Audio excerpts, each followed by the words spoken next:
नमस्कार, स्वागत है आपका बुंदेली दर्पण में। एक बार फिर मैं राजेंद्र सिंह हाजिर हूं आपके सामने सियासी तमाम हलचलें लेकर, तमाम वो खबरें लेकर, तमाम राजनीतिक गतिविधियों की पूरी जानकारी लेकर दिन भर की सुर्खियों के साथ एक बार फिर बुंदेली दर्पण में आपका स्वागत है।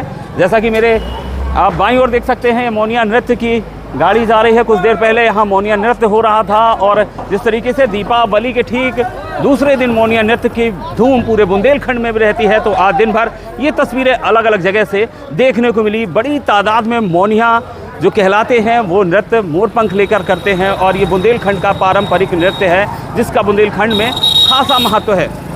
राजनीतिक सुर्खियों की बात कर ले तो सबसे बड़ी खबर उत्तर प्रदेश के मुख्यमंत्री योगी आदित्यनाथ का दौरा है। कल छतरपुर जिले के चंदला से वो लव कुश नगर तक बाई रोड आएंगे। चंदला में उनका आगमन है। चंदला स्टेडियम में हेलीपैड पर वो हेलीकॉप्टर के जरिए उतरेंगे और उसके बाद वहाँ से रथ यात्रा करेंगे। स्नेह यात्रा के नाम से उनकी जो रोड शो है वो पूरे चंदला नगर में होगा और इसके बाद वो love Kush Nagar by car आएंगे और यहाँ पर लव कुश नगर का जो ग्राउंड है वहाँ पर मेला ग्राउंड जो कहलाता है, वहाँ पर योगी आदित्यनाथ जो उत्तर प्रदेश के मुख्यमंत्री हैं उनकी आम सभा होगी, जनसभा होगी, जिसमें वो चंदला विधानसभा क्षेत्र के दिलीप अहिरवार जो प्रत्याशी हैं भाजपा के, उनके और राजनगर विधानसभा क्षेत्र से जो भाजपा के प्रत्याशी हैं अरविंद पटेरिया, इन दोनों के समर्थन में जनसभा को संबोधित करेंगे, भाजपा के लिए वोट मांगेंगे। इसके बाद वो सीधे मॉडल स्कूल के पास जो हेलीपैड बना है वहाँ से हेलीकॉप्टर के जरिए भिंड जिले के लिए रवाना हो जाएंगे।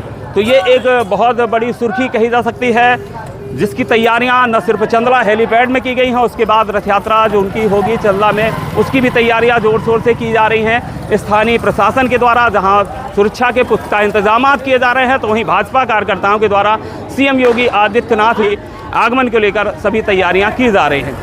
वहीं अगर लव कुश नगर की बात करें तो मेला ग्राउंड में भी पूरी तरीके से मंच जहां तैयार किया जा रहा है, तो तमाम सुरक्षा इंतजाम भी चाक चौबंद किए गए हैं। दूसरी बड़ी सुर्खी की बात कर लें तो कांग्रेस के जो प्रत्याशी हैं बिजावर विधानसभा क्षेत्र से चरण सिंह यादव के खिलाफ तमाम महिलाएं एकत्र होकर बिजावर थाने पहुंची हैं और उन पर आरोप लगाया गया है। बीते दिनों एक वीडियो वायरल हुआ था कांग्रेस प्रत्याशी का जिसमें उनके द्वारा महिलाओं के लिए टिप्पणी की गई थी, बिजावर विधानसभा की महिलाओं के लिए टिप्पणी की गई थी, ऐसे आरोप है उस आवेदन में। और साथ ही यह भी कहा गया, जो महिला वहां रिपोर्ट करने पहुंची थी उनके द्वारा यह भी आरोप लगाया गया कि जो वीडियो वायरल हुआ था उसमें चरण सिंह यादव के द्वारा यह भी टिप्पणी की गई थी कि बिजावर की तुलना उन्होंने बैंकॉक से कर दी थी। तो इस तरीके से तमाम महिलाओं के द्वारा बिजावर थाने में पहुंचकर चरण सिंह यादव के खिलाफ ज्ञापन दिया गया है। ये दूसरी बड़ी खबर राजनीतिक गलियारों से है। तो वहीं अगर बात करें तो कांग्रेस की स्टार प्रचारक और लव कुश नगर की एसडीएम रही निशा बांगरे बीते रोज छतरपुर आई और वहां पर उन्होंने प्रेस कॉन्फ्रेंस कर प्रदेश सरकार एवं सीएम शिवराज पर जमकर हमला बोला है। कांग्रेस की स्टार प्रचारक की श्रेणी में हालांकि आमला विधानसभा से लंबी पारी खेली थी उन्होंने और इसी वजह से उन्होंने कहीं ना कहीं इस्तीफा दिया था, लेकिन जब इस्तीफा स्वीकार नहीं हुआ तो उन्होंने न्याय यात्रा निकाली भोपाल तक और भोपाल में उनकी गिरफ्तारी भी हुई थी। विरोध प्रदर्शन के दौरान उनके कपड़े भी फटे थे, जिसका भी जिक्र करते हुए उन्होंने अपने कपड़े फटने की तुलना चीर हरण से कर डाली। ये बयान भी निशा बांगरे का सामने आया है। इसके बाद अगर तीसरी बड़ी सुर्खी की बात कर लें तो रामसिया भारती का भी एक वीडियो वायरल हुआ है जिसमें बड़ा मलहरा विधानसभा क्षेत्र की कांग्रेस प्रत्याशी रामसिया भारती रोती हुई नजर आ रही हैं। रोते हुए भावनात्मक वोट अपील की गई है उनके द्वारा अपने क्षेत्रवासियों से भावनात्मक रूप से जोड़ने की ये वोट अपील रामसिया भारती के द्वारा की गई है। आपको यह भी बता दें कि 2020 में जब उपचुनाव हुआ था तब एक मंच पे एक वीडियो वायरल हुआ था जिसमें जो छतरपुर विधायक हैं उनके द्वारा कुछ कान में कानाफूसी की गई थी रामसिया भारती की और वो वीडियो भी वायरल हुआ था जिसमें उनके द्वारा यह कहा गया था कि थोड़ा आंसुआ बहाव जनता के लिए। तो इस तरीके से अब ये हम जरूर नहीं कह सकते कि ये वो सीख थी या हकीकत में भावनाओं में बह गई रामसिया भारती, लेकिन उनके द्वारा आंसू बहाकर वोट अपील की गई है। समूह से बड़ा मलहरा क्षेत्र के वासियों से ये अपील की गई है और अपने लिए वोट मांगे गए हैं।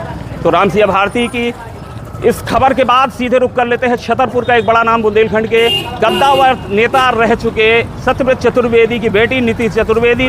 महाराजपुर सीट से उन्होंने अजय दौलत तिवारी जो सपा में फिलहाल प्रत्याशी हैं उनका प्रचार प्रसार किया, तो कांग्रेस ने उन्हें निष्कासित कर दिया था, जिसके बाद अब उनका निष्कासन मध्य प्रदेश कांग्रेस कमेटी के द्वारा निरस्त किया गया है। सीधे तौर पर उनके उन्हें प्रेषित एक पत्र में लिखा गया है कि प्रदेश कांग्रेस अध्यक्ष माननीय श्री कमलनाथ जी के निर्देशानुसार आपका पूर्व में किया गया निष्कासन समाप्त किया जाता है। यह पत्र जारी किया गया है राजीव सिंह, जो उपाध्यक्ष है, संगठन प्रभारी मध्य प्रदेश भोपाल के कांग्रेस के। तो निधि की एक बार फिर कांग्रेस में वापसी हुई है। हालांकि निधि चतुर्वेदी के जो तल्ख तेवर हैं वो अभी भी जारी हैं और उन्होंने बीते रोज़ एक मीडिया इंटरव्यू में कहा था कि उन्होंने कांग्रेस नहीं छोड़ी, कांग्रेस ने निकाला है और वो अजय दौलत तिवारी का सपोर्ट कर रही हैं और आगे भी करेंगी।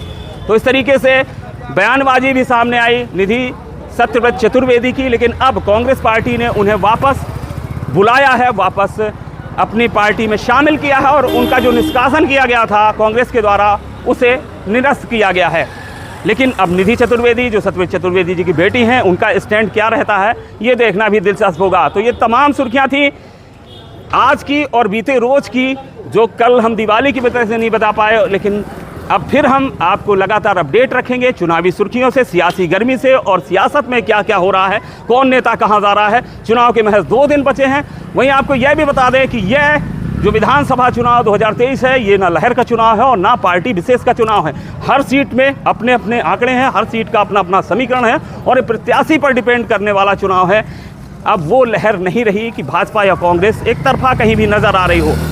तो तमाम आंकड़े भी चेंज होते रहेंगे। हम लगातार आपको बुंदेली दर्पण के माध्यम से अपडेट करते रहेंगे। दीजिए मुझे यानी राजेंद्र सिंह को इजाज़त। नमस्कार।